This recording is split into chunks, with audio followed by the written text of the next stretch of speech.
Hello, welcome to the channel. So अपने last video में हमने माइटोसिस के बारे में डिस्कस किया था। तो आज हम एक दूसरे डिवीजन के बारे में पढ़ने वाले हैं, दैट इज़ मियोसिस।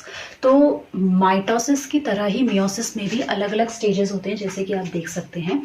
मतलब वही स्टेजेस होते हैं जो माइटोसिस में प्रेजेंट रहते हैं, जैसे prophase, metaphase, anaphase, telophase. But the difference is that कि मियोसिस जो है वो दो पार्ट्स में डिवाइडेड है, that is meiosis first and meiosis second.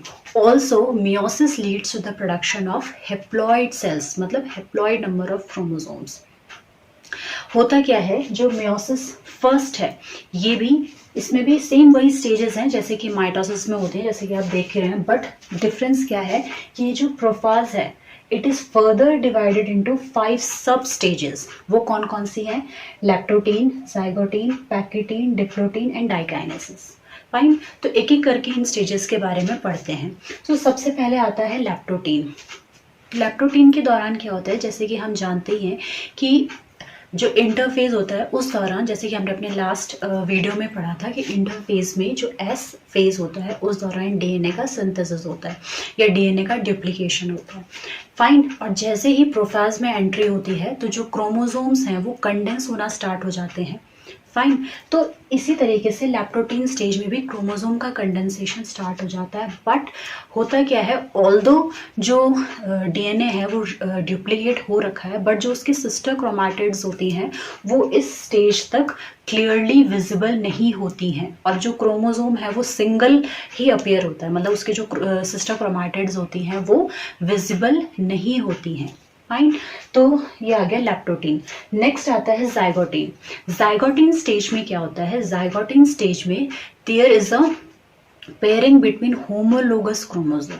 So homologous chromosomes क्या होते हैं? होमोलोगस क्रोमोसोम्स वो क्रोमोसोम्स हैं जिनमें सेम लोकेशन पे सेम जीन प्रेजेंट होता है, ऑल्दो एलील्स में डिफर। तो जाइगोटीन स्टेज में क्या होता है, होमोलोगस क्रोमोसोम्स के बीच में पेयरिंग होती है, ठीक है। और ये जो प्रोसेस होता है पेयरिंग का, इस प्रोसेस को कहा जाता है synapsis. Fine, the pairing between homologous chromosome is known as synapsis. Fine, तो इस पेयरिंग के दौरान एक कॉम्प्लेक्स स्ट्रक्चर बनता है जिसको कहा जाता है स्नैप्टोनीमल कॉम्प्लेक्स। फाइन, तो हमने जान लिया जाइगोटीन स्टेज में क्या होता है, होमोलोगस क्रोमोसोम्स के बीच में पेयरिंग होती है। Next pachytene. Now pachytene stage में क्या होता है कि ये जो सिस्टर क्रोमैटिड्स, जो कि अभी तक हमने बोला था कि सिस्टर क्रोमैटिड्स यहाँ पे क्लियरली विजिबल नहीं होते हैं, तो जैसे ही सेल साइकिल प्रोग्रेस करती है टूवर्ड्स पैकेटीन स्टेज, अब इस स्टेज में आके क्या होता है कि जो सिस्टर क्रोमैटिड्स हैं वो अब क्लियरली विजिबल हो जाते हैं। फाइन, और क्लियरली विजिबल होने की वजह से, क्योंकि होमोलोगस क्रोमोसोम के बीच में पेयरिंग हुई थी, जैसे कि आप जानते ही हैं जब होमोलोगस क्रोमोसोम के बीच में पेयरिंग होगी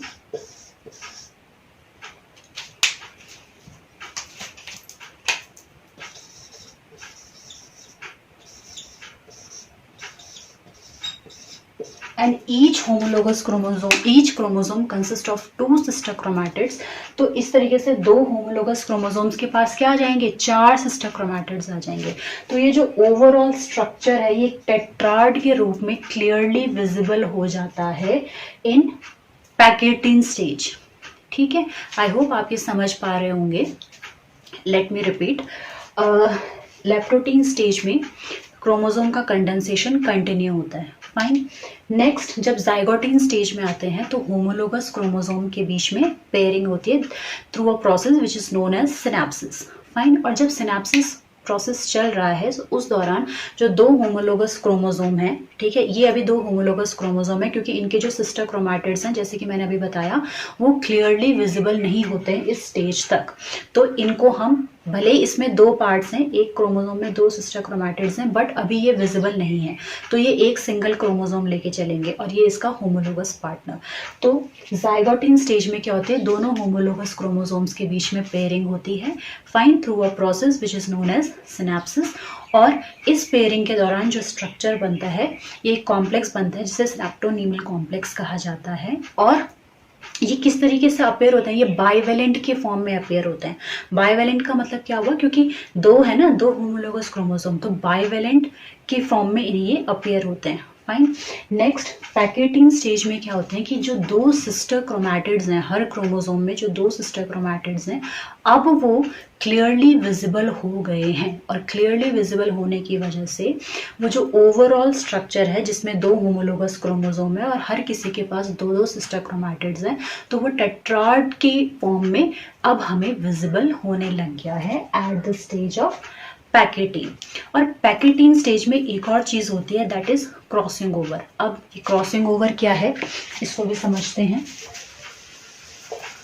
तो क्रॉसिंग ओवर में क्या होता है, सपोज अगर हम देखते हैं, ये एक क्रोमोसोम है और ये इसका होमोलोगस पार्टनर है, फाइन। तो ये दो होमोलोगस क्रोमोसोम है। अब क्या होता है, क्रॉसिंग ओवर का मतलब होता है जेनेटिक मटेरियल का एक्सचेंज होना, और ये जो जेनेटिक मटेरियल का एक्सचेंज होता है ये दो नॉन सिस्टर क्रोमैटिड्स के बीच में होता है। नॉन सिस्टर क्रोमैटिड्स क्या हुआ, अब देखिए ये एक क्रोमोसोम है और इसके इन दोनों पार्ट को कहा जाएगा सिस्टर क्रोमैटिड्स। सिमिलरली ये एक क्रोमोसोम है, इनके दोनों पार्ट्स को कहा जाएगा सिस्टर क्रोमैटिड्स। बट जो क्रॉसिंग ओवर होगी वो किस किस के बीच में होगी, क्रॉसिंग ओवर होती है इस क्रोमोसोम के इस पार्ट से कि इस क्रोमोसोम के इस पार्ट से, फाइन। तो इन दोनों के बीच में जेनेटिक एक्सचेंज होता है, that is why it is known as non sister chromatids. मतलब होमोलोगस क्रोमोसोम्स जो हैं वो आपस में जेनेटिक मटेरियल का एक्सचेंज करते हैं by a process which is known as crossing over, ठीक है। और जेनेटिक एक्सचेंज करते क्यों हैं, वेरिएशंस लाने के लिए, ऑब्वियसली, ठीक है। कुछ इस क्रोमोसोम्स के जो फीचर्स होंगे वो इस क्रोमोसोम्स में आएंगे, सिमिलरली इस क्रोमोसोम के जो फीचर होंगे वो इस क्रोमोसोम में आएंगे। तो जेनेटिक वेरिएशन क्रिएट करने के लिए मियोसिस का जो कैरेक्टरिस्टिक है वो यही है कि ये जेनेटिक वेरिएशन क्रिएट करता है। और वेरिएशन कैसे क्रिएट करता है, इसी के थ्रू, क्योंकि इसमें जेनेटिक एक्सचेंज होता है, फाइन। दोनों क्रोमोसोम्स क्या करते हैं, एक दूसरे से कुछ मटीरियल्स एक्सचेंज करते हैं। तो अगर हम इसको ऐसे रिप्रेजेंट करें, फॉर एग्जाम्पल ये है and the other is this one, fine. अब जब इन दो नॉन सिस्टर क्रोमैटिड्स यानी कि this one and this one, suppose in दोनों के बीच में क्या हुआ, क्रॉसिंग ओवर हुआ। तो क्रॉसिंग ओवर की वजह से क्या होगा, दोनों में जेनेटिक एक्सचेंज होगा। तो जेनेटिक एक्सचेंज होने की वजह से ये अपना मटेरियल इसको देगा एंड सिमिलरली ये अपना मटेरियल इसको देगा, fine. I hope this is clear now कि हाउ क्रॉसिंग ओवर अकर्स। तो इस तरीके से क्रॉसिंग ओवर के थ्रू दो होमोलोगस क्रोमोसोम्स के बीच में जेनेटिक एक्सचेंज होता है in the stage pachytene. Let's move to the next stage which is the diplotene stage. अब डिप्लोटिंग स्टेज में क्या होता है, इससे पहले वाली स्टेज में पैकेटिंग में क्योंकि क्रॉसिंग ओवर हुआ था और नॉन सिस्टर क्रोमैटिड्स के बीच में जेनेटिक एक्सचेंज हुआ था, जेनेटिक मटेरियल का एक्सचेंज हुआ था। अब क्या होता है, डिप्लोटिंग स्टेज में जो होमोलोगस क्रोमोसोम होते हैं वो एक दूसरे से दूर जाने लगता है, but they still remain attached at the points where the crossing over occurs. मतलब जैसे कि जस्ट हमने अभी बताया कि ये इन दोनों के बीच में क्रॉसिंग ओवर हुआ, फॉर एग्जाम्पल। तो अब ये इन दोनों से ये अभी भी बाकी होमोलोगस क्रोमोसोम भले they are pulled apart, but still वो कहीं किसी ना किसी पॉइंट पे कनेक्टेड होते हैं। और वो कौन से पॉइंट पे कनेक्टेड होंगे, जहां पे कि क्रॉसिंग ओवर हुआ था। तो इन पॉइंट्स पे जहां पे क्रॉसिंग ओवर इनिशिएट हुआ है, जहां से भी जेनेटिक एक्सचेंज हुआ, इन पॉइंट्स पे ये क्रोमोसोम आपस में एक दूसरे से अटैच रहेंगे और इन पॉइंट ऑफ अटैचमेंट को कहा जाता है कियास्मेटा, फाइन।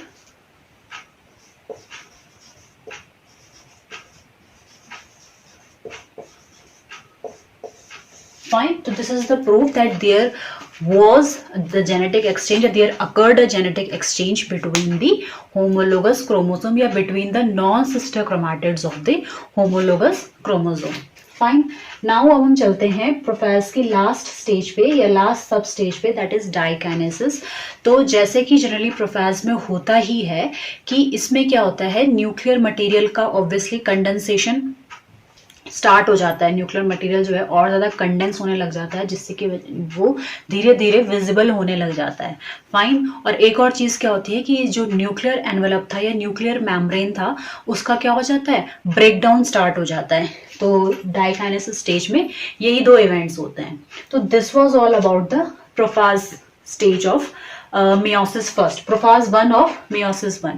अब नेक्स्ट चलते हैं, this is known as metaphase 1। इसमें क्या होता है, सिमिलरली जैसे कि हमने लास्ट वीडियो में माइटोसिस के प्रोसेस में पढ़ा था कि स्पिंडल फाइबर अरेंज होते हैं और इस तरीके से ये जो होमोलोगस क्रोमोसोम है वो एक इक्वेटोरियल प्लेन में अलाइन हो जाते हैं। अब अगर आपको याद होगा, माइटोसिस में क्या होते थे, सिस्टर क्रोमैटिड्स प्रेजेंट है। ठीक है, सिस्टर क्रोमैटिड्स तो इसमें भी प्रेजेंट है, बट होता क्या है कि यहाँ पे जो स्पिंडल है वो किससे अटैच होते हैं, वो अटैच होते हैं कैनेटोकोर्स ऑफ दीज होमोलोगस क्रोमोसोम। इस तरीके से, जैसे कि आप कलर से रिप्रेजेंट कर रहे होंगे, ये अलग क्रोमोसोम है, ये अलग क्रोमोसोम है। ठीक है, तो जो ये स्पिंडल फाइबर्स होते हैं ये किससे अटैच हो रहे हैं, they are attaching with the these homologous chromosome, kinetochores of the homologous chromosome। ठीक है, तो सेम वही चीज होगी कि जो क्रोमोसोम्स हैं वो इक्वेटोरियल प्लेन में अपने आप को अरेंज कर लेंगे। इन होमोलोगस क्रोमोसोम को हमने एक टर्म दिया था अगर, दैट इज बाइवेलेंट।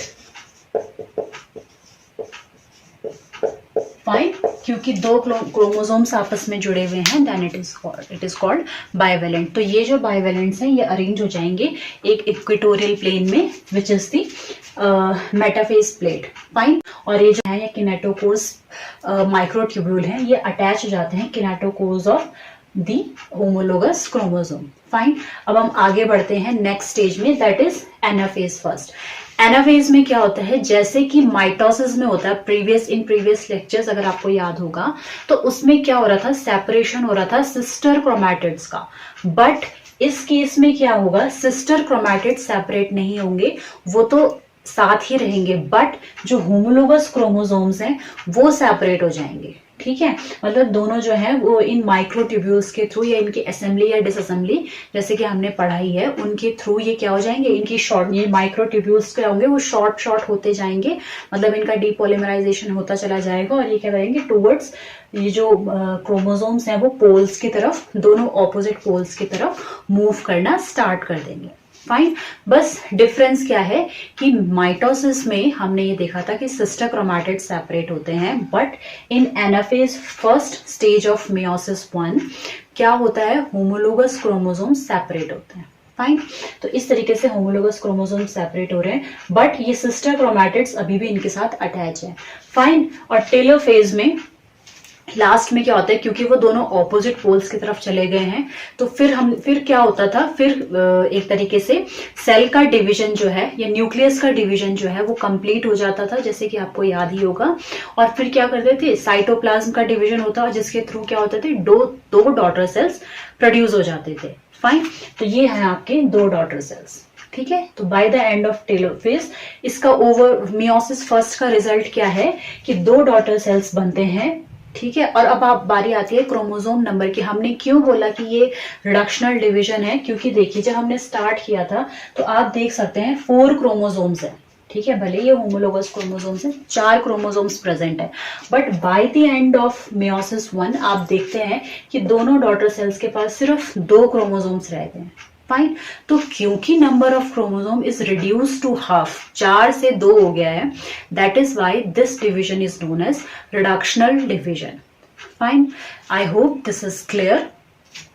इसी के आगे नेक्स्ट चलते हैं मियोसिस 2 पे। मियोसिस 2 में क्या होता है, सिमिलरली सेम वही, मियोसिस 2 की भी सेम वही 4 स्टेजेस हैं, which is known as prophase 2, metaphase, anaphase and telophase. तो प्रोफाज में क्या होता है, ये देखिए यहीं से स्टार्ट, क्योंकि यहाँ से ये डिवीजन में हमें 2 सेल मिले, तो इसी के आगे कंटिन्यू कर रहे हैं हम इस डिवीजन को। तो सेम वही जैसे हर बार प्रोफाज में होता है कि जो न्यूक्लियर मटेरियल है वो कंडेंस होना स्टार्ट हो जाता है और न्यूक्लियर जो एनवेलप है या न्यूक्लियर मेम्ब्रेन जो है उसका ब्रेक डाउन होता है। तो सेम वही स्टेज यहाँ पे होती है। ठीक है, नेक्स्ट मेटाफेज 2 में क्या होता है, अब क्या होगा कि ये जो कैनेटोकोर माइक्रोट्यूब्यूल अटैच होंगे, ये अटैच होंगे to the kinetochores of sister chromatids. Fine, यानी कि जैसा कि माइटोसिस में हुआ था सेम वही होगा मियोसिस 2 में। ठीक है, तो सिस्टर क्रोमैटिड्स के किनेटोकोर से ये जो आपके माइक्रोट्यूब्यूल्स हैं या किनेटोकोर्स माइक्रोट्यूब्यूल्स हैं वो अटैच हो जाएंगे या स्पिंडल फाइबर्स अटैच हो जाएंगे। सेम वही प्रोसेस चलेगा कि एनाफेज 2 में शॉर्टनिंग होगी माइक्रोट्यूब्यूल्स की या डीपॉलीमराइजेशन होगा, जिसके थ्रू क्या होती है जो ये क्रोमोसोम्स हैं sister chromatids they will move towards the opposite end, जैसे कि as it occurred in case of mitosis. तो ये ऑपोजिट पोल्स की तरफ मूव करना स्टार्ट कर देंगे। अब आप देख सकते हैं ये जो सिस्टर क्रोमैटिड्स हैं वो अब सेपरेट हो गए हैं और दोनों क्या है वो ऑपोजिट पोल्स में मूव कर रहे हैं, इसमें भी और इन दोनों ही सेल्स में। ठीक है, एंड फाइनली फिर इनका डिवीजन होगा। ठीक है, डिवीजन होगा मतलब इस तरीके से, क्योंकि न्यूक्लियाई दो न्यूक्लियाई तो बन चुके हैं। ठीक है, इसमें भी 2 बनेंगे, इसमें भी 2 बनेंगे, तो finally it will lead to the production of 4 haploid cells. ठीक है, तो इस तरीके से ये 2 क्रोमोसोम्स सबके पास चले गए। Fine, I hope this is clear. तो ये जो पूरा डिवीजन है ना, ये अगर आप रिकॉल करेंगे तो ये सिमिलर टू माइटोसिस है, जैसे माइटोसिस में होता है सेम उसी तरीके का इसमें होता है। क्योंकि देखिए हमने स्टार्ट किया था 2 क्रोमोसोम्स के साथ और हमारे पास लास्ट में कितने हैं, 2 ही क्रोमोसोम्स हैं। दैट मीन्स जो नंबर ऑफ क्रोमोसोम है वो सेम ही रहेगा। नंबर ऑफ क्रोमोसोम्स रिड्यूस कहाँ पे होते हैं, in the process of meiosis 1, that is why it is known as reductional division। अब finally इसको अगर एक मैं समराइज करूं तो मियोसिस जो प्रोसेस है, meiosis process it leads to genetic variability. ठीक है, मतलब ये जेनेटिक वेरिएशंस क्रिएट करता है और वेरिएशन क्रिएट करने का रीजन क्या है, जैसे कि हमने बताया था जो क्रॉसिंग ओवर होता है। ठीक है, और जो नॉन सिस्टर क्रोमैटिड्स हैं उनके बीच में जो जेनेटिक एक्सचेंज होता है, इसकी वजह से क्या होता है, इंफॉर्मेशन मतलब एक क्रोमोसोम से इंफॉर्मेशन दूसरे क्रोमोसोम में ट्रांसफर होती है। तो इस तरीके से क्या होता है, नए नए कॉम्बिनेशंस बनते हैं। तो this leads to genetic variation among the individual. इसको मैं एक छोटे से डायग्राम में समराइज करके आपको बताती हूँ।